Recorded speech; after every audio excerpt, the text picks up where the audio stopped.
to Spotlights on Intercept 01, creating community-based responses for behavioral health emergencies, homelessness, and substance use disorders. I am Erica Ihara. I am a project associate at SAMHSA's Gain Center and Policy Research Associates. And before we start today's presentations, I have some housekeeping items to review. Our disclaimer: the views, opinions, and content expressed in this presentation and discussion do not necessarily reflect the views, opinions, or policies of the Center for Mental Health Services, the Center for Substance Abuse Treatment, the Substance Abuse and Mental Health Services Administration, or the U.S. Department of Health and Human Services. If you have any questions for the presenters today, we encourage you to please type them into the Q&A pod, and that is to the right of your screen. We will be holding all of your questions until the end of today's presentations, and we will address as many as possible. And we will also be conducting a couple of polls, and we really appreciate your participation. So when you see a poll pop up on your screen, if you'd like to participate, we do appreciate hearing from you. This webinar is being recorded and slides will be disseminated via the Gains listserv following the webinar. We will also notify you when the webinar recording is posted to SAMHSA's YouTube channel. And finally, a certificate of attendance will be available for download at the end of the webinar. And we do like to remind you that this certificate is for personal portfolio use only. It is not for CEU credits.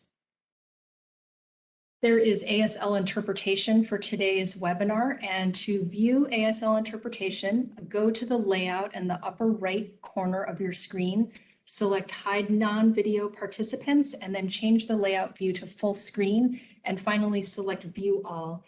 And our two interpreters for today are Jason Farr and Marika Larson.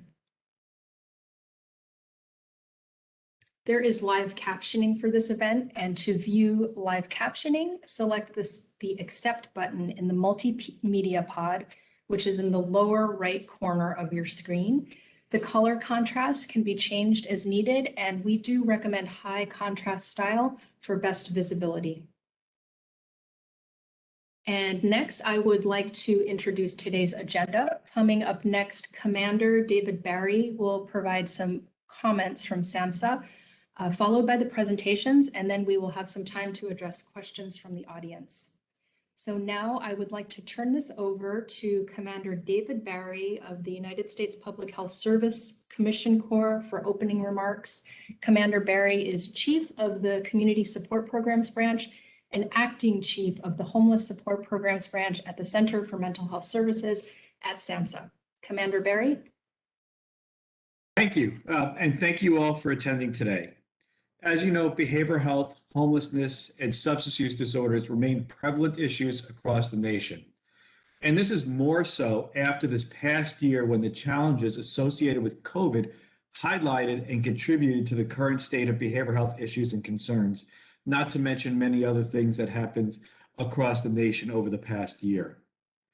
Often, law enforcement and allied professions play dual roles protecting public safety and serving as first responders to community members in crisis.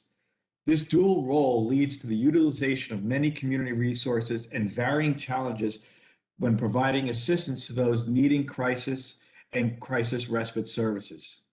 Today's focus on Intercepts 0 and 1 aim to define and describe points of early intervention before arrest and incorporating entities outside the criminal justice system. These intercepts address the fluidity between community services and law enforcement. It is through sharing of experiences, education, and the appreciation of the varying roles within our communities that result in quality crisis intervention services. I want to thank you all for supporting those in crisis, and many of us on this webinar play critical roles within our communities that meaningfully impact the lives of those with behavioral issues on a daily basis.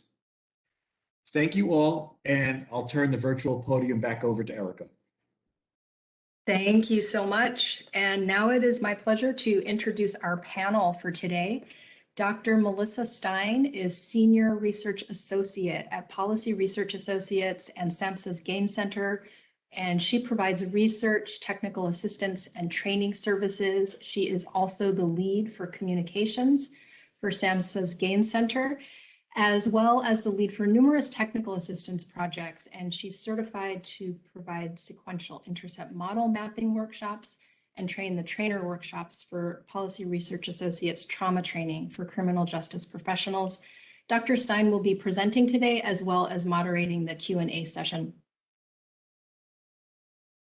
Laurel Lisovskis is a mobile crisis counselor and also the clinical supervision coordinator for Cahoots in Eugene, Oregon.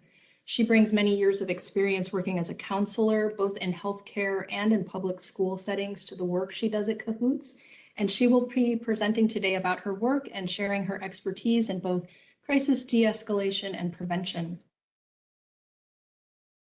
Ebony Morgan is program coordinator for Cahoots in Eugene, Oregon. She is a registered nurse, and she was named the best healthcare worker in 2020 from the Eugene Weekly newspaper's Best of Eugene. Moki Macias is executive director of the Policing Alternatives and Diversion Initiative, which is called PAD, in Atlanta, Georgia, and she has served in this capacity since the launch of PAD in 2017.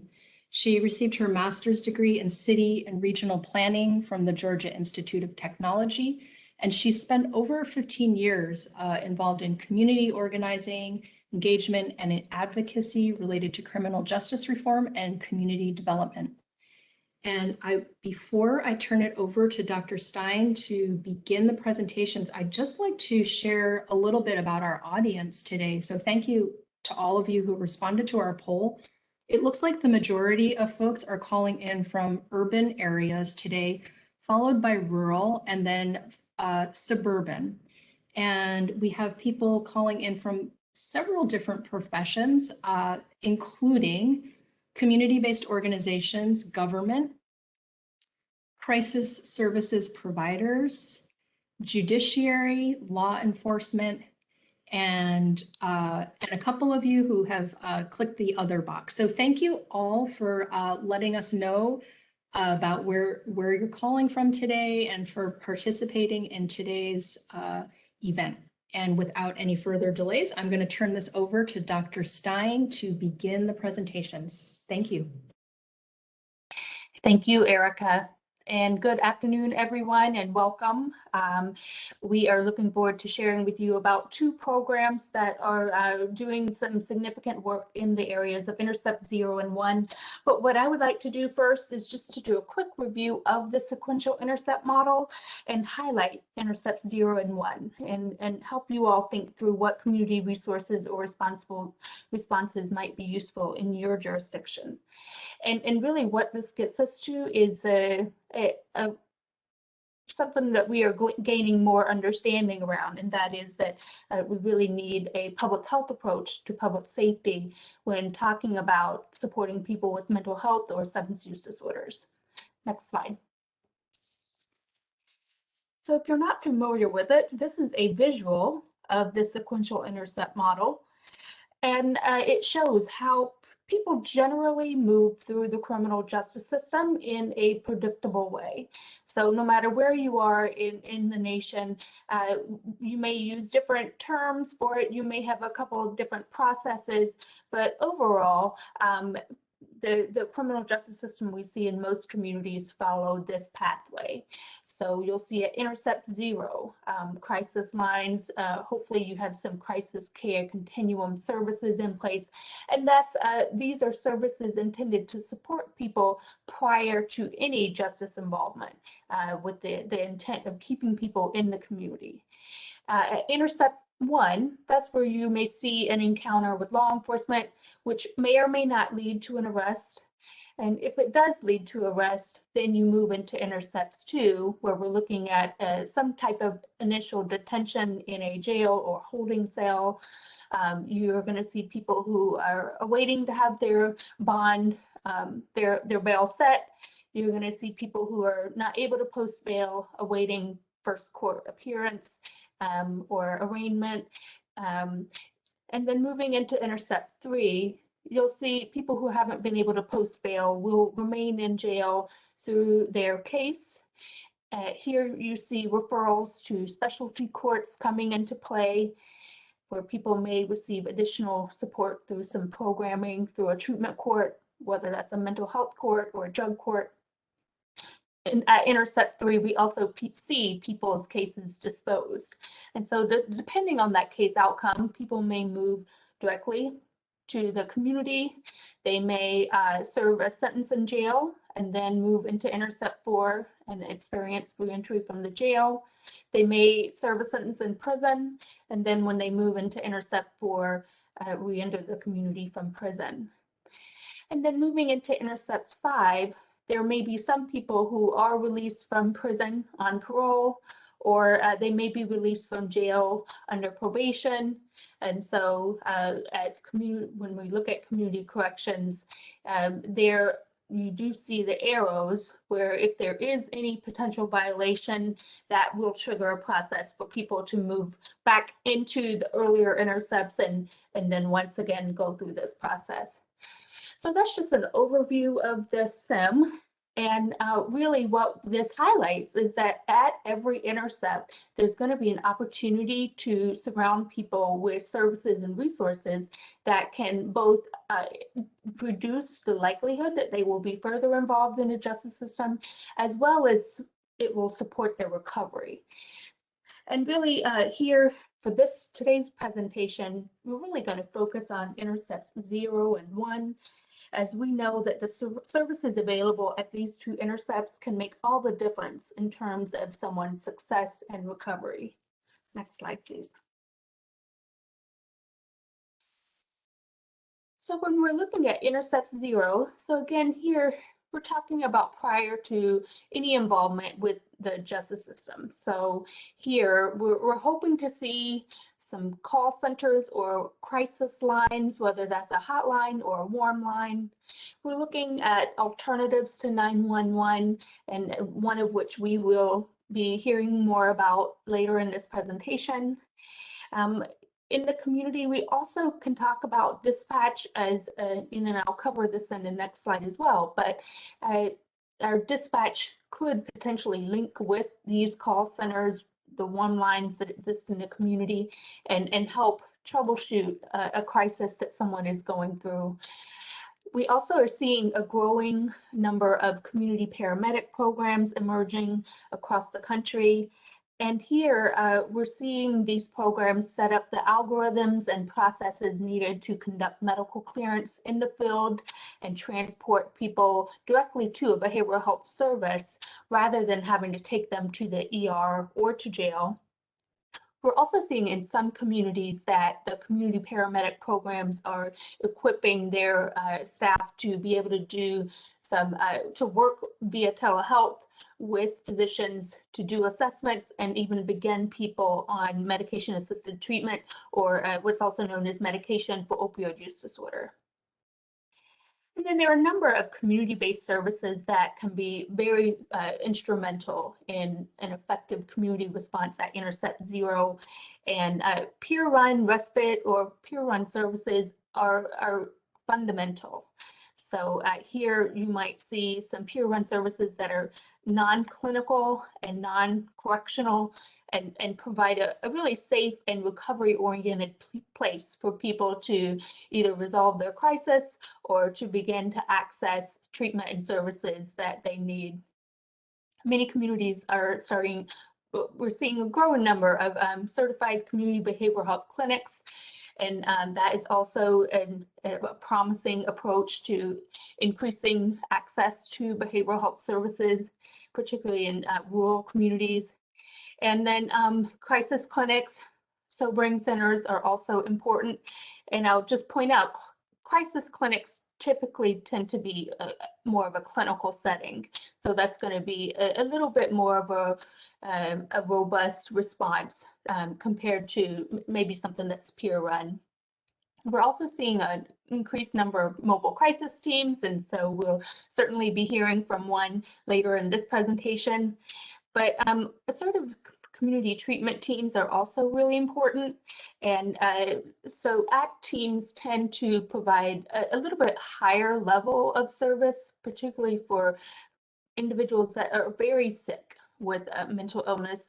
And these teams can provide an alternative to inpatient stays, or they can be really instrumental in supporting a step down when someone is released from inpatient treatment back to the community.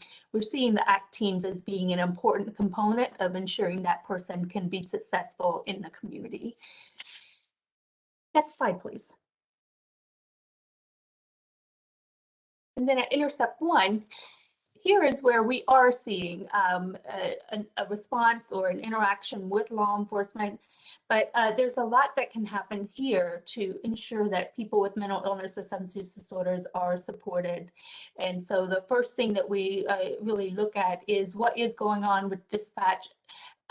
Are they getting the trainings they need? Do they have the expertise to identify if someone is in crisis or has a mental or substance use disorder and they are exhibiting symptoms of that? So there's a lot that can happen even at dispatch to begin a process that gets people routed to the right place rather than directly to the jail. And as I mentioned during the last slide, we are seeing in some communities where a call may come in and dispatch can then patch in a third caller who is a clinician from a local clinic or maybe someone on the mobile crisis team, and then the three of them can work together on that call to resolve or just bring a little more stability to that person on the line until other resources can arrive on the scene. Where we have law enforcement involved, it's really important to have the specialized trainings and even to explore having programs in place. So crisis intervention teams are very popular.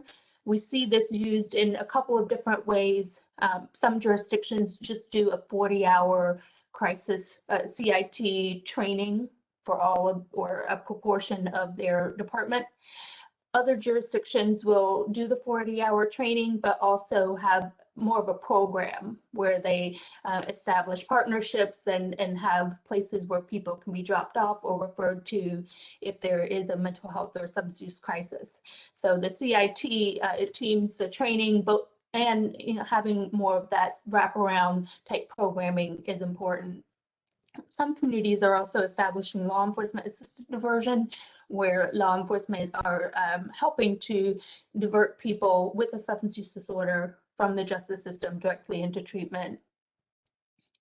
And then there are a few partnerships that we see are really essential in situations where law enforcement must be involved. And so the co-responder model is really a popular approach where we pair a clinician with a law enforcement officer and they respond on the scene together. And then that way the clinician is there to help provide that stabilization, the support, the resources. And some jurisdictions are using telehealth to accomplish this, where the clinician may not be able to go in person with the law enforcement officer, but they can call up a clinician on an iPad or some kind of tablet. Post-crisis follow-up is also another way that law enforcement can partner with behavioral health services in the community. And here is where we're seeing people who are experiencing a crisis or perhaps a drug overdose, or maybe just witnessing a very traumatic event. And here law enforcement can refer those people to clinicians to follow up with them, preferably within 24 hours. And that follow-up can really help support that person as they begin to process what has happened through that crisis and recognize where they may need additional resources. And it really helps support people through that crisis or a traumatic event. And then another partnership that we are seeing is that it can be helpful for law enforcement to work with hospital-based peer support or social workers to increase the access to resources to individuals that don't necessarily need to be in the jail, but need some resources. Next slide, please.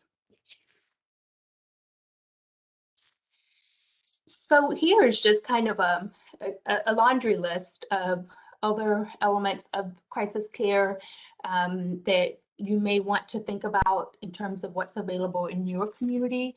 And it really, these items look really different depending on your state and how things are defined and how services are defined by your Medicaid program and so forth.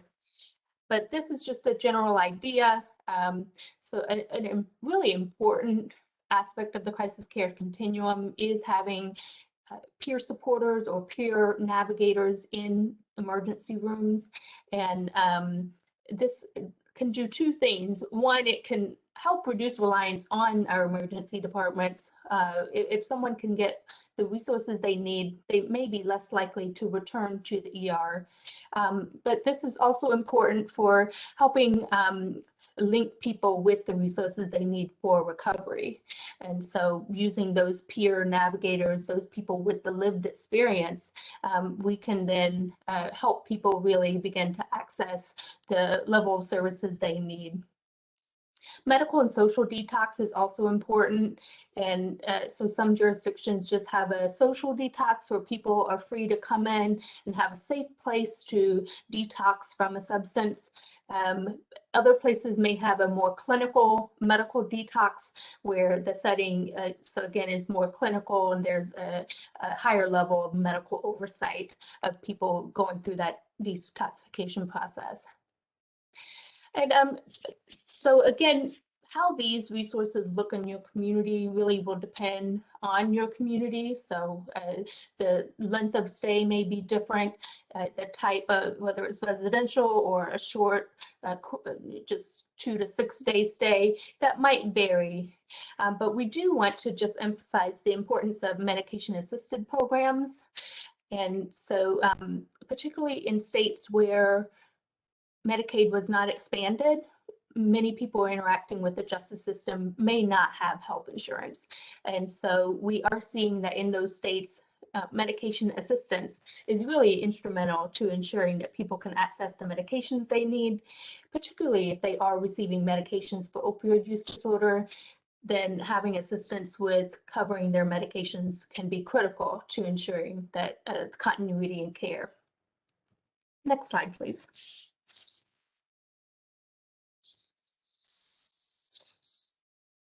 So in terms of looking at operationalizing the community resources, we do see a couple of things that need to be in place. And starting with strong support from local officials. And often when we have a local official who is more of a champion for something, then we can see some headway in what they're trying to accomplish. So we really, encourage you all to think through as you listen to the two presentations this afternoon. If you're thinking, wow, it would be great to have this program in our jurisdiction, then really begin to think, who can we pull into the room? Who can we pull into the conversation to support the work, but also to champion it? And it's really important to have the folks who control the purse strings, who have the conversations about funding, to be a part of the conversations. We're also seeing that cross-disciplinary trainings is very helpful towards getting buy-in for different programs. And so in some communities, I've seen behavioral health clinicians do ride-alongs with law enforcement, and that did a great job of not only showing behavioral health clinicians what law enforcement are seeing every day, but it also helps law enforcement understand how the behavioral health community is interacting with the people that they see in the streets every day. And so that can really open the door for communication and really help everyone better understand what resources do we need in our community. And so I know there was one jurisdiction that was exploring opening a crisis center, and they did these ride-alongs, and afterwards they ended up deciding they needed a peer-run living room instead. And so we really strongly recommend any kind of cross-disciplinary trainings where you can get behavioral health and criminal justice professionals in the same room. They often have a lot to learn about from each other regarding each other's systems and the services and resources that are available. Pathways for information sharing is important. And when I talk about information sharing, what I mean is just sharing information about people. So are there pathways for law enforcement to talk to mobile crisis and say, you know, this is something that we see Mr. So-and-so is experiencing, and can there be a dialogue there? There may need to be some pathways for information sharing across all of the intercepts, and that can help critical information be shared about people in a confidential way, but in a way that also helps them be able to access the resources and services they need. And this goes right in hand with the importance of creating mechanisms for data sharing. And so here, this is where I'm referring to being able to share data sets. So is mobile crisis able to access any data around people going into the jail or being released who may need some follow-up services? Is CIT, the CIT program, tracking calls for service and tracking data about the people they're serving and the outcomes of those calls? So there need to be mechanisms in place for gathering and tracking and sharing data in an aggregate way so that everyone can then look at that and see, okay, who are we serving well and who are we missing? Where are the gaps where now we can work together to create some resources to meet needs? And so that points us to funding, and funding tends to be a significant barrier in many jurisdictions, but we are seeing that where you can share or braid funding, there is a lot of opportunity. And there was one jurisdiction that I worked with that it was a community-based organization that funded a clinician to work inside the jail. And so that clinician provided services to people detained in the jail, pardon me. And then that clinician was able to access the electronic medical records of the community-based organization, and they could access the electronic medical records of the jail. And I'll say those two electronic medical records were not talking to each other, and that's a big problem. So people may have a lot of medical records about the treatment they've received in the community, but unfortunately, we often see the electronic medical records in the community are not connected with the records in the jail. But the way that this community overcame that barrier was they funded the clinician to work in the jail. That person could access both sets of records and then be able to help provide more comprehensive services to people during their incarceration in the jail. So that's just one example of how you can partner together to fund positions or to share or braid funds and help everyone do a better job of serving people with mental or substance use disorders. We are seeing communities using social impact bonds or pay for performance contracts, which can be other ways to get some funding for these services. And then finally, it's important to make plans for truly meeting the needs for the community. And so, for example, if you are going to create a mobile crisis team, are they going to be operating during the hours that they're needed? So many times we have well-intended programs, but they're only open during regular business hours from 9 a.m. to 5 p.m. And so what you really want to think through is, you know, are the services we're creating truly meeting the needs? Are the services available when people need them?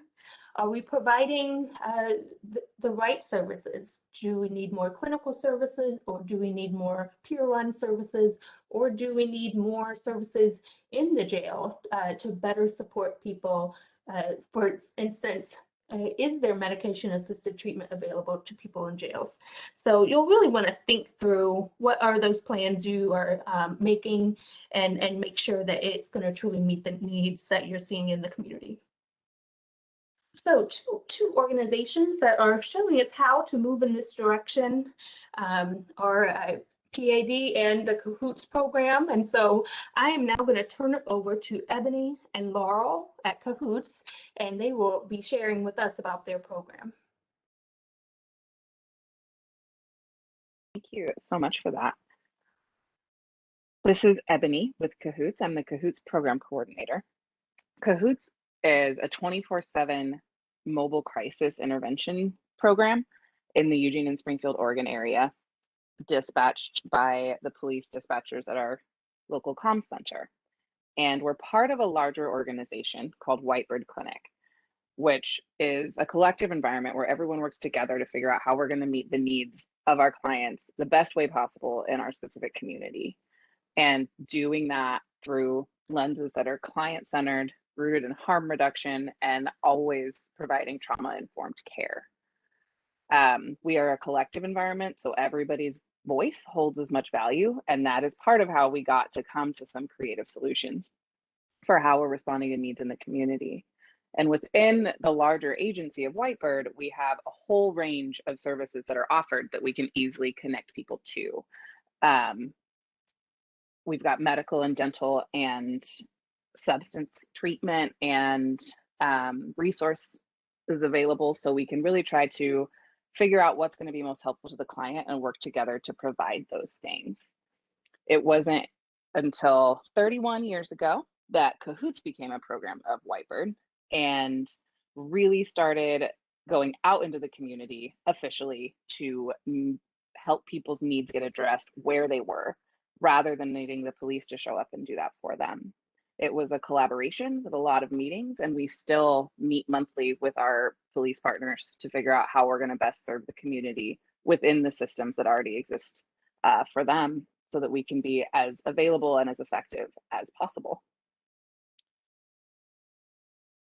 We offer our crisis services fully free. We don't bill insurance. We try to retain our clients' privacy as much as possible, really stay confidential, and are communication based. We don't carry any weapons or really a whole lot of gear. We have our medical bags in case we have a medical concern, and we carry our training all the time and use the least necessary intervention to help people get their situations addressed in a way that empowers them, that really identifies that they are in charge of themselves, and we are just there to help them figure out what the next best step is going to be. We're not there to tell them what that is, but rather support them in identifying it and really get them to a better place than where we found them.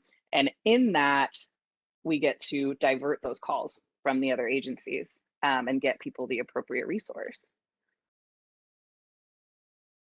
We go out for a whole lot of calls. Generically, we say that we're responding to the calls that come in to the non-emergency police line that are non-criminal and non-violent. And that leaves a whole lot of other things, including crisis counseling and suicide assessment and prevention. We do mediation and a lot of welfare checks. Those make up a big chunk of what we do. Someone's concerned about somebody else and would like someone to go check in on them, and we can do that. We'll respond to folks in a housing crisis, but we're only as able to address that as we have resources available. So when there's limited options, we've got limited supports to give, but we will always be present. And that is the one thing we can always offer. We'll transport people to services if that's appropriate. We can connect people to an agency that's going to help them just get one step further in that next step process, because we are just there to do that immediate response. And we have a medic and a crisis worker on our team at all times, and so we can respond to non-emergency medical care, do wound care, do some basic education and information providing, help triage a need to what the appropriate intervention is going to be, and really have a holistic approach to what the next step is going to be for our clients. Hi there, my name is Laurel, and I'm helping Ebony with this presentation today. These are just some of the community partnerships that we have. We always say that crisis services are just a reflection of what the community can offer. So we know it's really, really important to provide the correct referral or the correct transport. So we work with all the different services within our community, from like basic needs to working with the county, just depending on the client that we're talking to.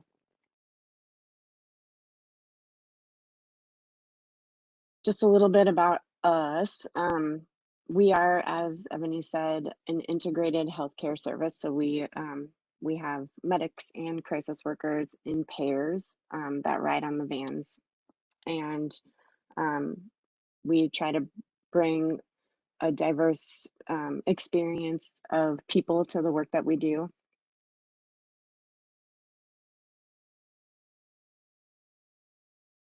Our crisis workers are all QMHA certified, which is in our state, qualified mental health associates. So they have a combination of education and like 3 years of experience prior to joining us.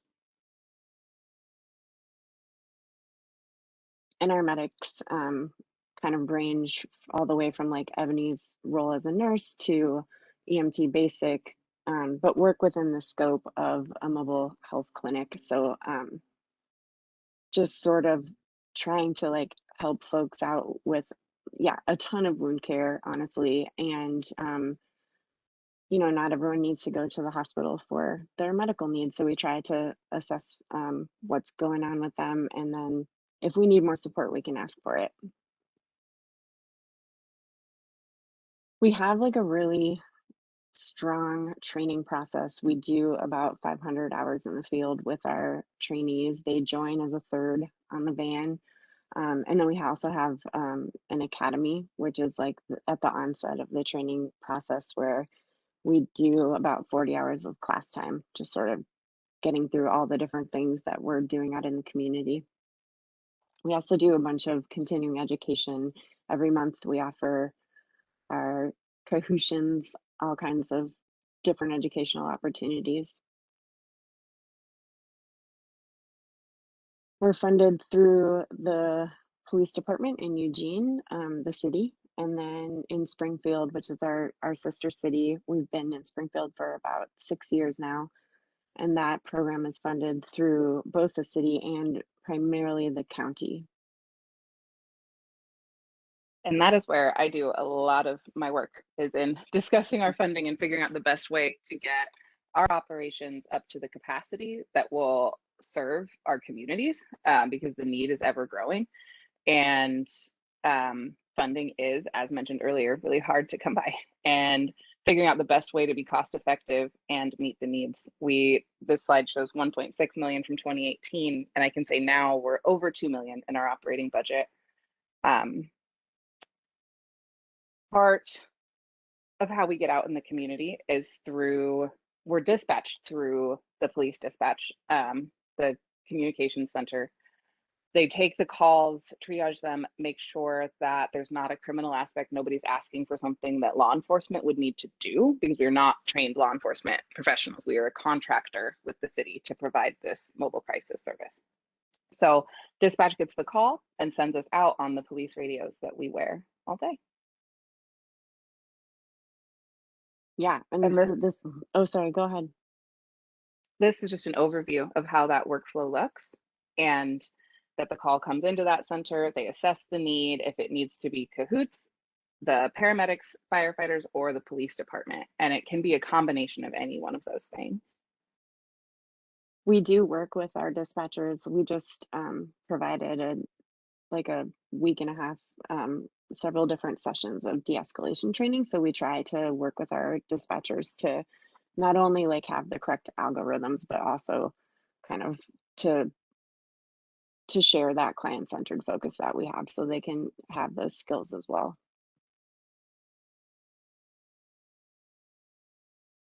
Yeah, worker safety. We hear about this a lot. And I always worry that I'm going to jinx us, but in 30 some years, we have never had a crisis worker seriously injured on a call. So we really do rely on our methods of scene awareness and using our de-escalation training to keep us safe. We do have really good radio communication skills, and we can, although we very rarely need to, we can ask for code 3 cover if we need to, if we're in a dangerous situation. And that does happen once in a very rare occasion.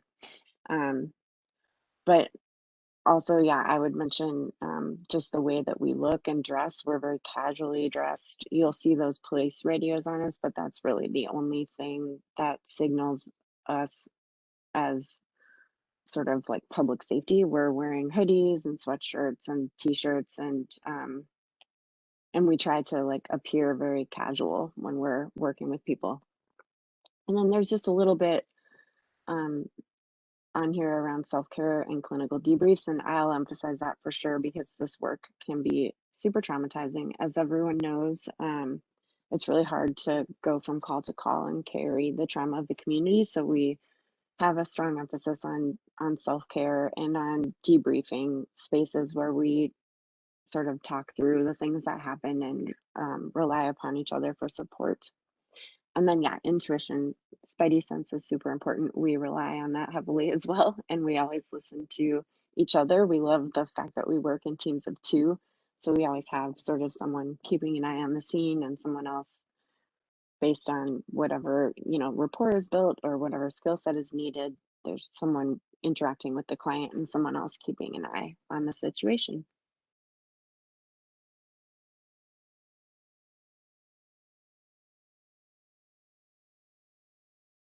In 2018, we responded to almost 24,000 requests for service. People called and asked for us often, and sometimes people don't. Sometimes people think that they want a police response, and then dispatch can let them know that the mobile crisis team is actually a good fit for that situation, and they'll have us come out. Often, officers will go out on a scene and identify that it's a mental health call, and they will ask for our help. And sometimes we'll get out there and see that it would be appropriate for law enforcement, and we'll ask them to come out. So there's a constant communication there around what the appropriate response is and what we're going to do. But a large portion of our calls we do completely independently. And we're going to recruit some of that support from law enforcement for a variety of reasons. But one of those is if somebody is unsafe and we can't come up with a plan with them to keep them safe, and they are unwilling to engage with us, we can't leave them. So that's when we might need to bring in the people that have that authority to make decisions on behalf of others.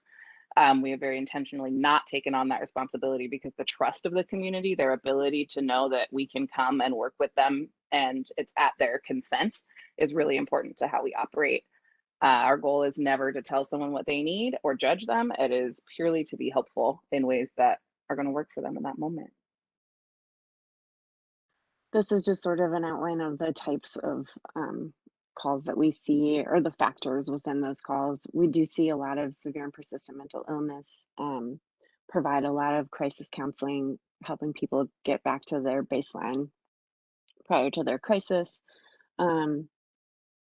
Yeah, substance dependence and alcohol dependence play a major role. We believe that those things are intricately tied to mental health. So we see a lot of those things in tandem as well.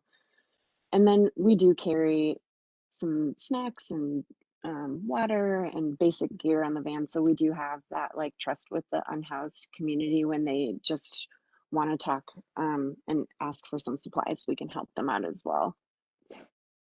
And family mediation. We definitely do a lot of family mediation. Absolutely. This chart outlines generally our call response, and there's some delineation between EPD and cahoots. We transport a lot more folks because we can get you to a service that is not the jail. So those numbers are skewed in our favor already because of the capacity that we have. And welfare checks are something that we are doing more and more of, and relieving our police department partners of that so that we can just check in with folks and assess if they're necessary. And in public assists, we really see that people are open to having that mobile crisis response more often because they're just asking for support.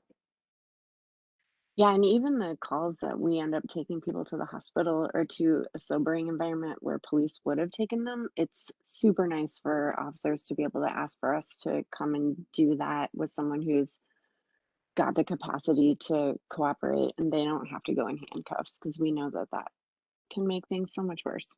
Um, but yeah, we try to divert from the emergency room whenever possible. We know the emergency room is used for lots of things that it's not intended for, so we try really hard to resolve in the field where we can. That's why we, bring our medical gear with us. And in terms of like, especially suicidal ideation and risk assessments, there is definitely a time when going to the hospital where we do have like a secure mental health side of our hospital is the appropriate thing to do, but so often also it is not. And so being able to take the time to sit with people and help, discuss their ambivalence about suicide and maybe help them find a safe place to be in their head or other safe parties that can be with them or the crisis, we have a local crisis center we can bring people to, so resolving in the field is really important to us as well. And this chart just kind of outlines that the longer we're around and the more hours that we're on the road and the more calls we get, the more we're doing diversion in the community. And we also divert patients from the criminal justice system by coming up with other resolves for the situation, because that is our pocket. We aren't going to take you to jail. So we get to come up with creative ways to resolve the issue, keep folks safe, and also not have to resort to the criminal justice system when it's not necessary. Yeah.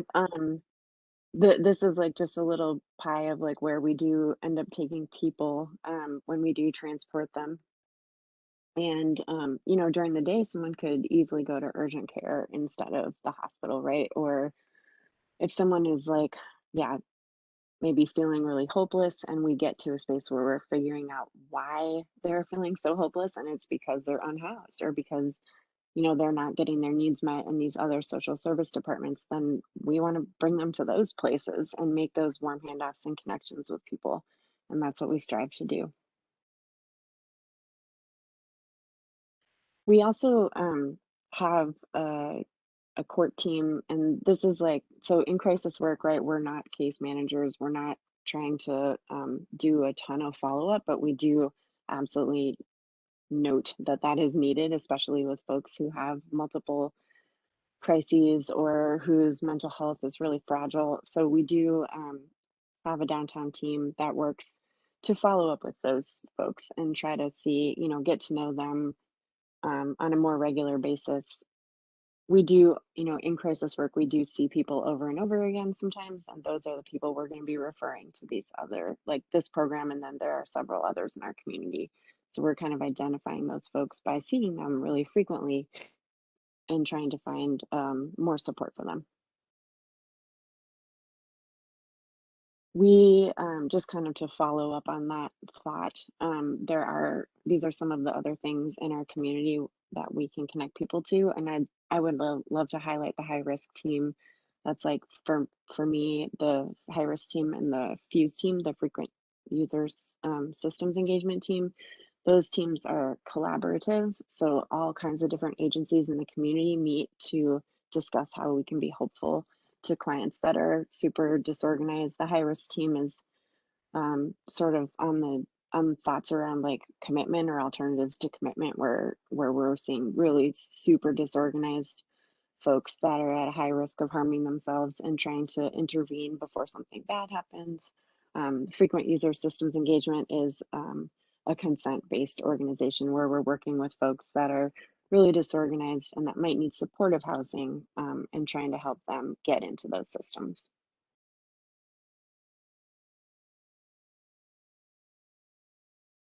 And then this final piece is super important to us as a team because we really believe that people in the community have the ability to have de-escalation skills and mental wellness skills. And so we spend a lot of time in high schools, Gosh, and we just did one for the ICU nurses in our hospital, different businesses, different neighborhood agencies that are interested in figuring out, how not to call police or even cahoots. And so we want to share that skill set with people, and we spend a lot of time. We have some of our administrative department dedicated to that, and then we all get to join in when we want to and when we can, just to spend time with the community sharing in these skill sets.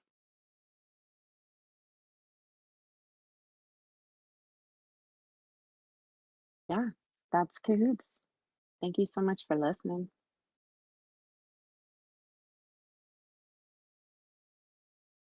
I'll Yeah, pass it thank over you. to Mookie. Yeah. Awesome. Thank you so much. It is really an honor to go after the awesome team in Cahoots.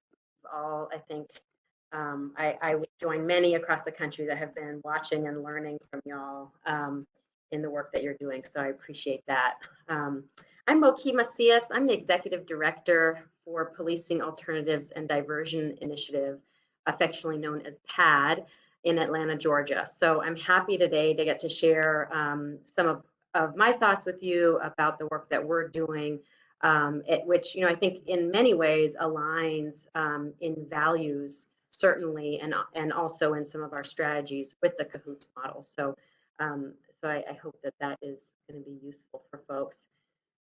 So PAD came out of a recognition that our current systems have failed to provide care and support for those who've needed it the most for many, many years, right? We know we are in a different national moment right now with a very clear sort of public demand and a public conversation about needing alternate responses. But the problems of punishing folks instead of connecting them to resources has existed before this particular moment that we're in. And we've seen that, within our communities all over the country, survival activities have been criminalized. And so, for PAD, we came about initially as a police diversion program. So, building off of using the law enforcement assisted diversion model that came out of Seattle, we really came about in order to provide an immediate alternative to arrest because we recognized that so often police officers were the first person or the first representatives, right, that would show up on the scene, and were tasked and still are tasked with enforcement as really the primary response for issues related to problematic substance use, for issues related to people surviving extreme poverty, often living on the street, and for unmet mental health needs. And so we recognize that the reliance on policing for these sorts of community concerns has caused great harm, particularly to Black communities in this country, but has also been something that the local police departments often don't actually want to be in the business of, right? So we have had many conversations with law enforcement that we've worked closely with over the years, where it's very clear that there is a reliance on policing that the police departments themselves are actually ready to change. So that's really where we came in to try and address that issue within our local community. And what I think became very apparent to us as we started these planning conversations several years ago was that this cycle of arrest and incarceration doesn't actually address the issues that drive many of these concerns, right? So not only is our goal to reduce the arrest and incarceration of folks that are experiencing behavioral health concerns, but also to more effectively address these community concerns, right? And we recognize that, in fact, these issues are resource questions much of the time, right? So I appreciate what I believe Laura said, that crisis services are a reflection of what the community can offer. So we understand that, right? That in order to effectively address these kinds of concerns, changing the immediate response is a critical first step, right? But it's not the entire solution, right? The way you solve a resource problem is with resources, right? By changing the conditions. So recognizing that often we see people sort of in their worst moment or at a time where they are vulnerable to involvement in the criminal legal system, but what we know will change their circumstances is often, much more connected to the availability of housing resources in their community, the availability of accessible physical and mental health care, the availability of a basic income that people can use to survive, right? So we recognize that we are one part of the solution.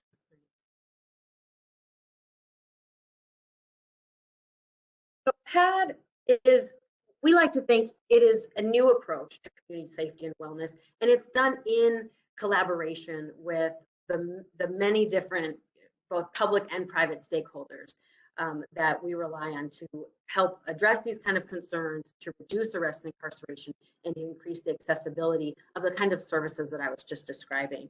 And actually, I'd like to mention that we benefited here in Fulton County in Atlanta for participating in many SAMHSA supported planning efforts. So, we were involved in our Sequential Intercept Mapping project led by our county.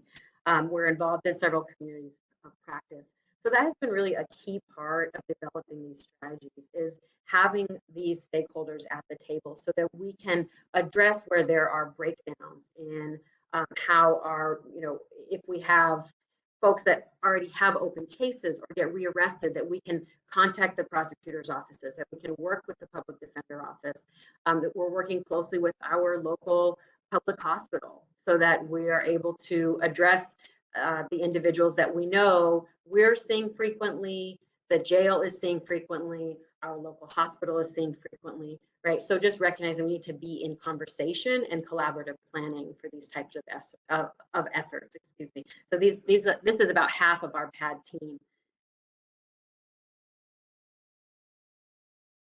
So how do we do that? So we have several strategies. We started, as I mentioned, through using the LEAD model to provide alternatives to arrest. So we still continue to work closely with our local law enforcement partners to provide that option when and if they are already engaging an individual and they have probable cause to make an arrest. So for us, it's very important that there is an alternate path when that engagement is happening, but that it is truly in response to, if not for us, they would actually be booking that individual into one of our local jails. So we'll provide that immediate alternative to arrest through the LEAD program here in Atlanta, or the LEAD response. What we were able to do, though, I think, because we started out as a diversion program, we were able to build off of that in order to expand to non-police responses. Right. So we started in 2017 offering diversions to law enforcement. And in January of this year, we expanded to provide immediate consent-based outreach response to referrals that were coming through our city non-emergency line, so our 311 line. And I'll go into more detail about that in a few minutes. But, it was really, we were able to sort of take the response that we have been doing for several years with law enforcement and be able to sort of build that public confidence to say, if we're already responding to the scene when officers have arrived and determined that somebody has a behavioral health need or is committing survival crimes, right, related to extreme poverty, if we're already providing that response, it sort of laid the groundwork to say, we think that we could actually do this if community members call us directly, right? And we've been hearing that for several years. We'd go out to neighborhood meetings and folks would say, well, can't we just call you? Why do we have to involve the police? And that's really what led to the development of this other response. The other work that we do is we connect people to other resources in the community through our care navigation team. I'll share a little bit more about that in a moment. So what's our approach? Like our colleagues at Cahoots shared, we use harm reduction as sort of one of our core values. And what that means for us is that unlike many court-ordered diversion programs, unlike many programs across the board, we do not tell people what to do. We do not have a set of steps that we expect people to go through in order to graduate from the program. It's not time limited, but we do work with each person to identify what are their immediate needs, and then what are their longer term goals. And then we support them to make progress toward those goals. We celebrate every small win. We do not ever try and compel people to do something that they're not comfortable doing. We are not an abstinence-based program, although we support people who want to use abstinence as a strategy to manage their drug use. But we will work with folks who oftentimes have not been welcomed in other social service settings because of the expectation of abstinence, or because of the expectation of of complying with a whole bunch of rules and regulations, that folks simply they choose not to participate because it is not actually supporting their dignity of choice.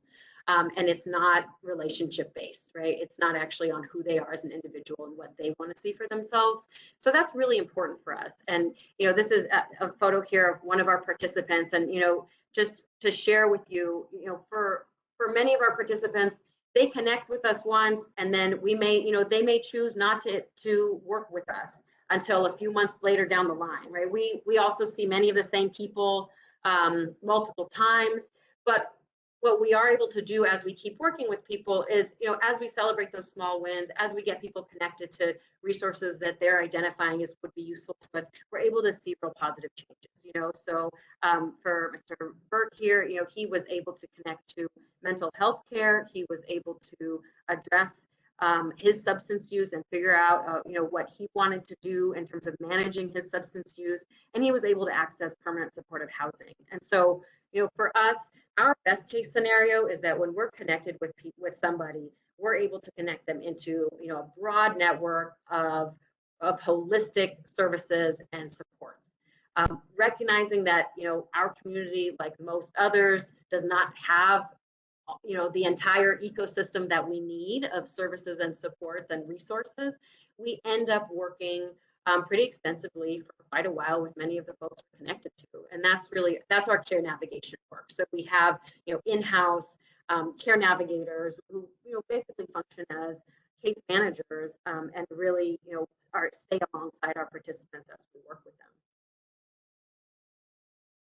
So I want to talk a little bit about our community referral services, because that is, where that's kind of where we are the furthest upstream, if you will, in our intervention. We've tried as much as we can to think about developing how we do our work with data from multiple sources, right? We work very closely with our law enforcement data. We've been able to use arrest data, call for service data, as well as booking data to help identify what are people getting arrested for, what are community members calling 911 for, and help that sort of drive our strategy. But also, we've had many, many conversations with community members. We've surveyed community members. We have held listening sessions to really hear from people. Where do they want to see the change in how we are currently responding as a community? And in part, we know, as I mentioned, that there's a significant public will for non-police responses to these kind of concerns.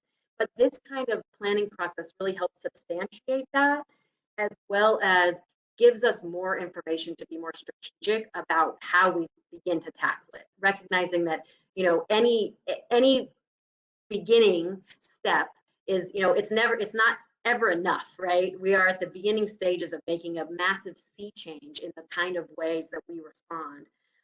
But we can be strategic so that we can kind of layer in the responses so that we can build up the capacity across the board. So we really try and pull in data to be able to help us make those decisions. And then also to make it, a collaborative process so that our learning process is not only on us, right? But the idea that if we are pulling in the advocacy organizations, the service providers, public agencies, community members to help us actually design the protocol, we can be really transparent about the fact that we are learning as we go. There will be tweaks needed along the way, and that we are not showing up saying we have the answer, right? But rather we're showing up saying we're willing to roll our sleeves up and be a partner in this effort. So that's been really an important part of our strategy.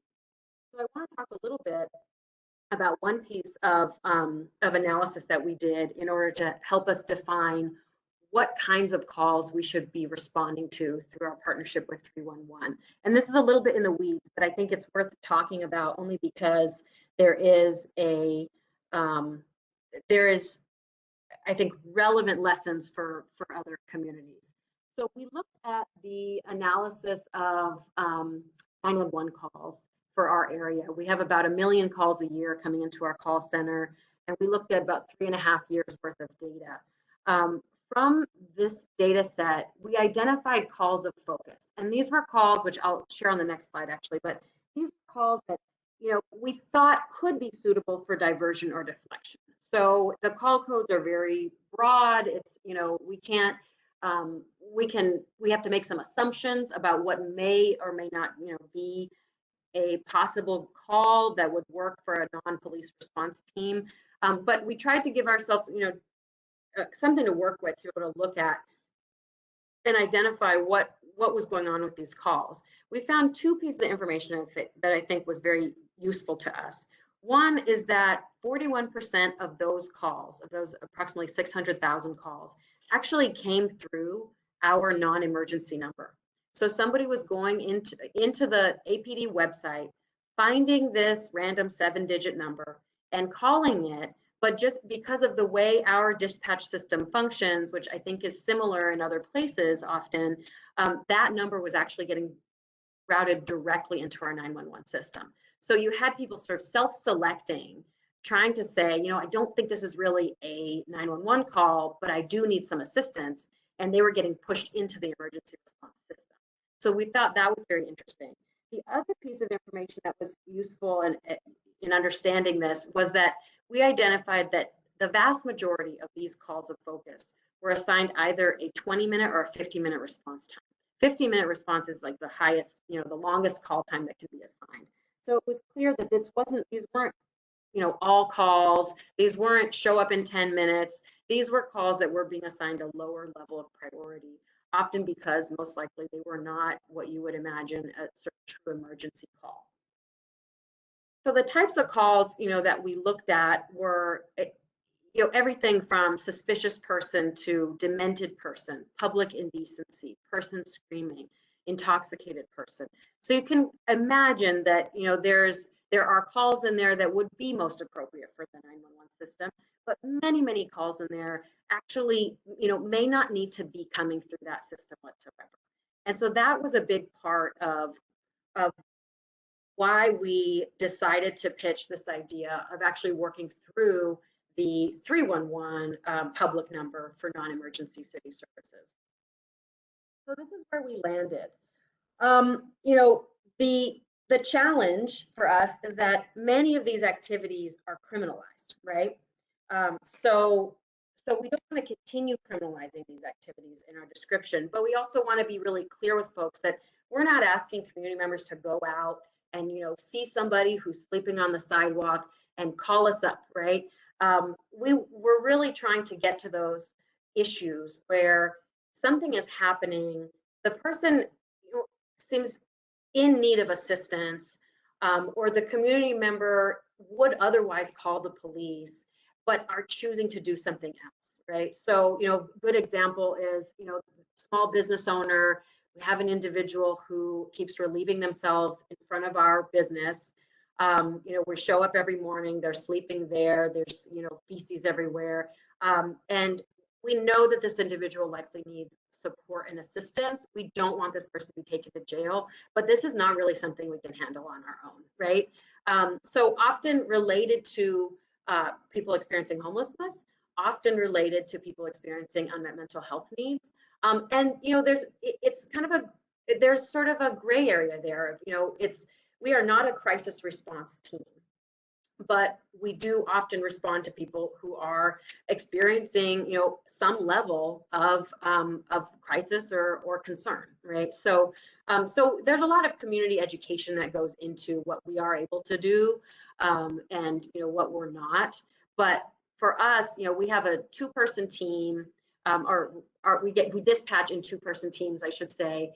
The folks that work with PAD are folks that have worked in street outreach, in case management with people experiencing homelessness and mental illness, and folks that are really able to assess the situation, provide some de-escalation if needed, but really it's about connecting people to resources and providing that relationship and that willingness to have a conversation in a way that is non-judgmental and non-coercive.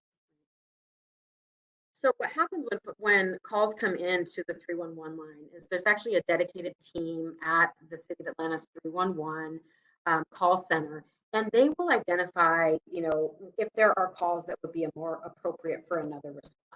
So they already have the capacity before we started this to reroute to 911 if needed.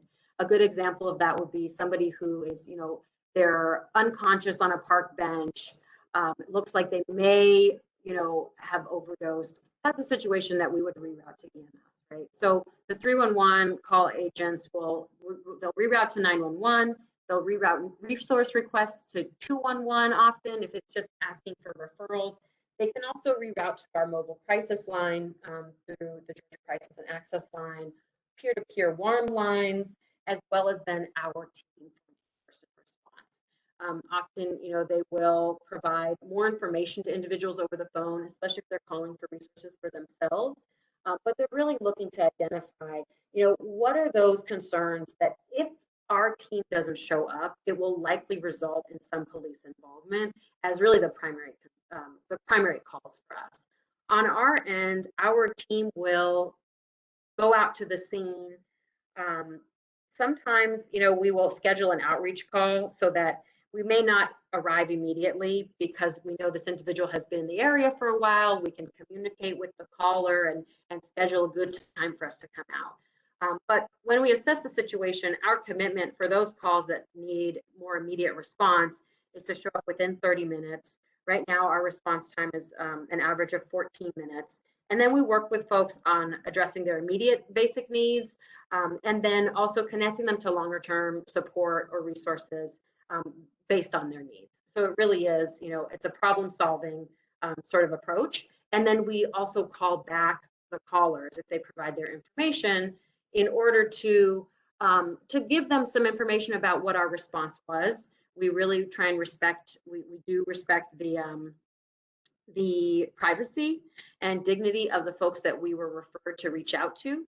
So we don't provide, any information that is private, but we are able to speak to those callers and to talk with them about, our team went out, we were able to make a connection, or we may say, we looked for the individual, we didn't find them, if you have another concern in the future, please give us a call back. So we're able to kind of help change those community expectations. And I think that, that's what I'd like to sort of leave this on, that, I think a big part of what we've been learning in this process, we just actually went citywide as of a couple weeks ago. But what we've learned in this process so far is that what's been so important for us in changing community expectations is to let people know that we're not here to remove people, right? You don't take out the police widget and pop in the social worker widget, right? Or the community outreach worker widget.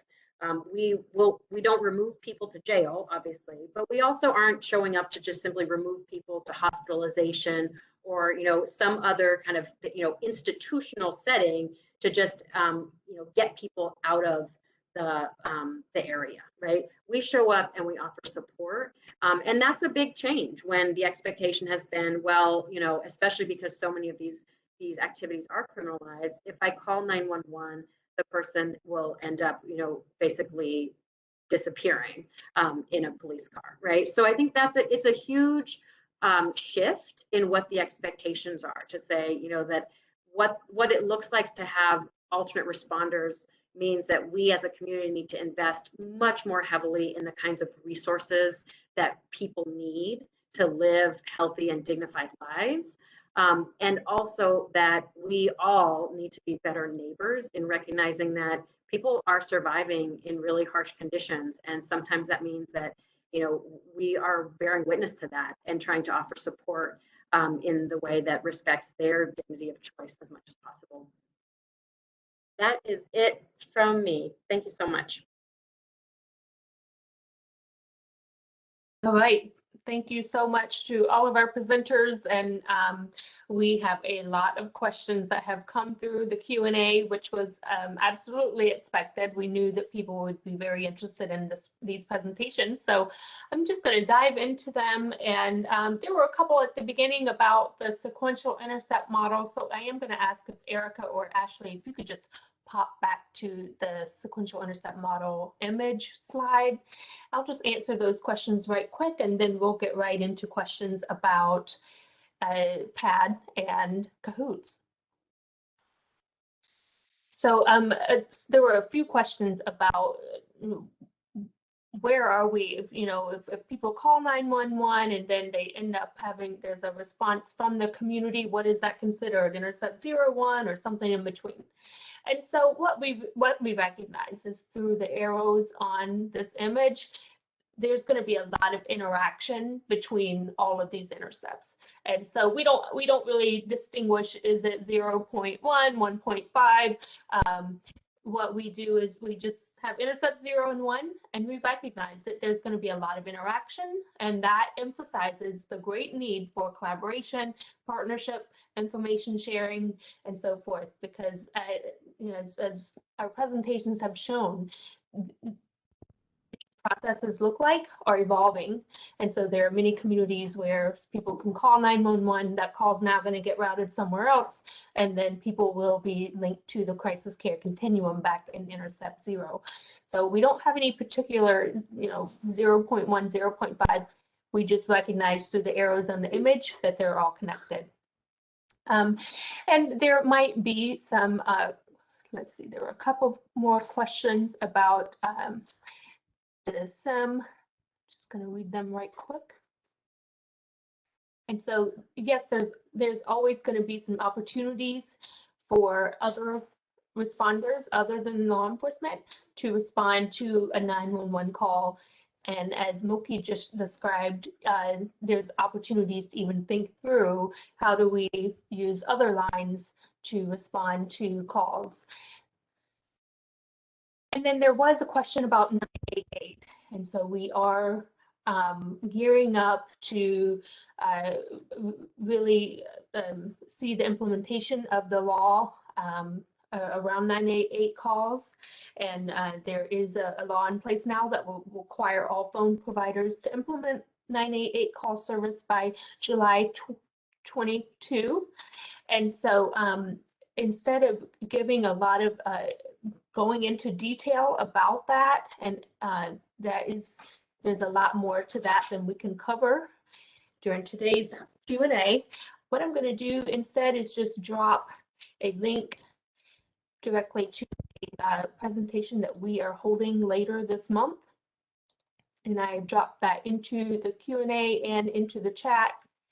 And so what I really encourage you to do is just click that link and follow it to another PRA website, and this will link you to registering for another webinar that is going to be more focused on 988 rollout and how that's going to interact with 911 call systems and so forth. So that is a long link that I dropped in the chat, but that will lead you to the registration page for that webinar, and that will help you navigate or learn more about 988 and how that can fit into what we're talking about today. And I also had a couple of questions about AOT and competence to stand trial.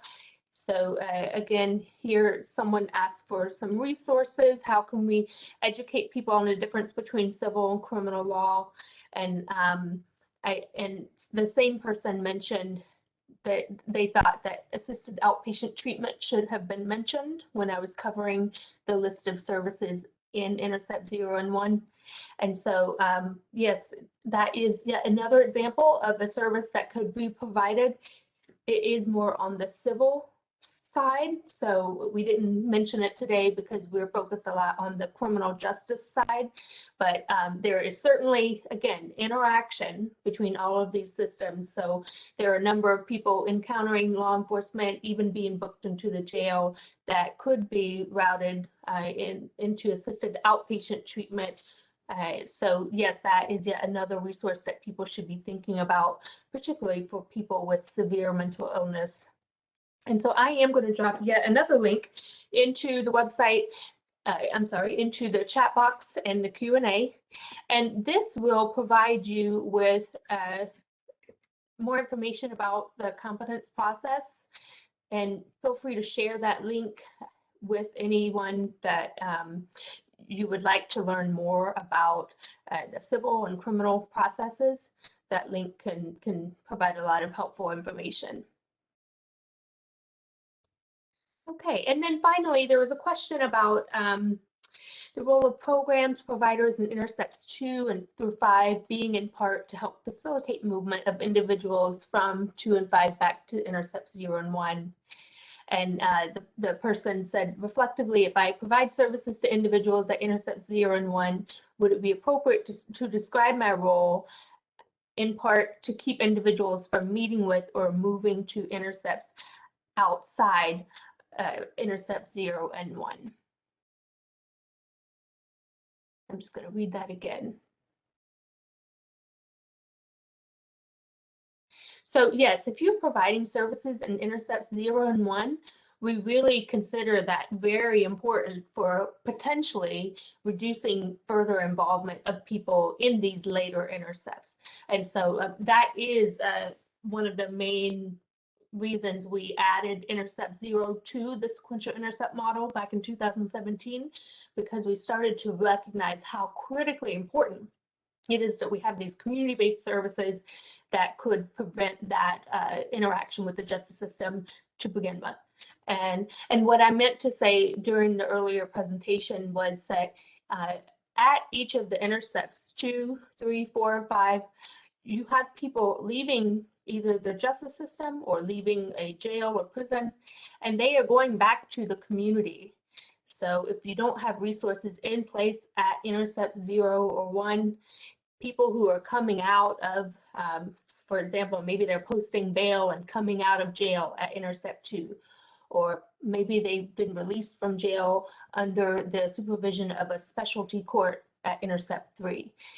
So those people going back into the community and the resources you have at Intercept 0 are going to be very important to their success and recovery. Okay, so I am through all the questions about the SIM, and what I'd like to do is, if Moki and Laurel and Ebony will be ready, we will dive into questions about Cahoots and PAD. So one question from one participant, do you have a specific model for debriefing? If you collaborate with EMS or the police department, do you debrief together? And this question came in during the Cahoots presentation. So Ebony or Laurel, do you want to answer about, what specifically do you use for that debriefing process? You bet. So we use our debrief culture is just for us. We don't often, we'll maybe casually debrief calls with officers if we see that they're upset. But what I was referring to was our own culture of debrief, which is around reflecting, rethinking, and revising. And we build that debrief space for the person who wants it. So it happens like once a month. We get together on Fridays, and then we bring the calls that either didn't sit well with us or that we just have had stuck in our brains and haven't been able to put down. And then the space is devoted to that person or that pair that had that call. And we have some, mechanics and agreements that we focus on prior to unpacking the call. And then honestly, it's just mostly self-inquiry. holding space for people and offering them support and an opportunity just to sort through the feelings that they have around the call. So yeah, I hope that answers your question. Thank you. And so for both Cahoots and PAD, there have been a couple of questions throughout that have really asked, oh, how did you get dispatch on board, or what's been the reaction from law enforcement to the program? So if you could both programs answer that question, and I'll start with Cahoots. How were you able to get dispatch on board and feel safe enough to send you calls without law enforcement being involved? And what has been that reaction from law enforcement? A big piece of what keeps us safe in the field is dispatch making those calls on their front end. And so really working with dispatch, and as a program, I meet with our police agencies once a month, and that includes, in Eugene, that includes the dispatch supervisor. And so we're talking through together what worked, what didn't work, what do we need to be considering, and really working together to continue to ensure that safety, those safety components. There's also just a piece around assuring our police partners that we are safe and that we feel safe in the field. We are trained very differently, and where law enforcement is often looking for what the threat is and how to minimize that threat, we show up on scene and we are looking for what is making our client feel threatened and how do we resolve that. And in approaching it that way, we build a lot more safety for ourselves, because we are in our hoodies with our logo on them, just very casual, and just working with somebody to try to help them feel safer.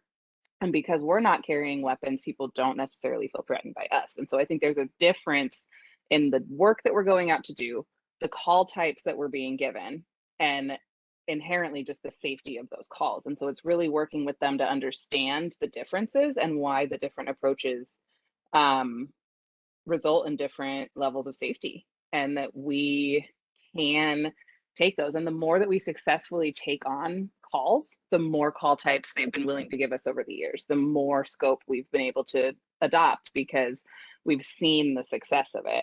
And we also have this direct radio connection to our police. We are talking on the same radio channels. And so when we need them, they hear that and they can come. And so there's some built-in safety as a backup net in that way as well. And I would just add from PAD, we have some work to do ahead of us in tapping into the 911 system and having more options through our 911. But in the way that we started with 311, part of the benefit with that has been that people are self-selecting to call 311 instead of 911, which I think really sort of shapes the kind of calls that are coming in. So that has been helpful for us. But I agree, a lot of it is just on how our approach is a little bit different, and also just training our team that if they do not feel safe, that they know not to engage and what else to do. So I think that has been a really important part, is just making sure that all of our partners understand that we take the safety of our team very seriously, and we also trust them that they're going to be able to assess the situation and make the right call if there is something that they feel unsafe with.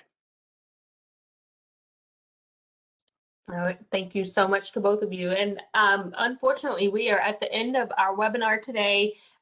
Lots of questions still outstanding. So what we'll do here at the Game Center is really look at the questions that have come in and see if there's anything we can do to provide more information back to you all regarding the questions that you posed. And so we will be sharing the slides following this webinar. So we have not sent them out yet. As long as you've signed up for the Games listserv, you will get them. And I'm going to turn it back over to Erica for a couple more resources you all will be interested in getting. So Erica? Thank you, Melissa. So we have let you know at the beginning there's an opportunity to download a couple of items. We have a supporting document that you can go ahead and download today, as well as the certificate of attendance. You may have seen a file transfer box come up on your screen while we were doing the Q&A, and that will come up again in the next couple of minutes. And what you'll want to do is just select the names of the documents that you'd like and hit the download button, and that will initiate the process for those items to save to your computer directly. There is also one last poll for the day. If you would like to provide any input to us about additional TA or other areas where you would like related information, please go ahead and enter that into the poll, and we do share that information with SAMHSA. We also have a couple of more webinars coming up in the coming weeks and months, and including the webinar on 988 that Melissa had indicated. And here's some information about the next 2 webinars coming up in July. If you haven't signed up already for the Gaines listserv, then I do encourage you to sign up. Here is the link that you can use, and if you just type that link into your browser, there is a page there where you can sign up to get all of our notifications and announcements. And finally, just some contact information for SAMHSA and SAMHSA's Gaines Center. If you'd like to contact us for any reason, contact us directly. There's a phone number here where you can reach us. And with that, I would like to thank everyone for participation, both our panel and also everyone in our audience. And I hope you all have a wonderful afternoon.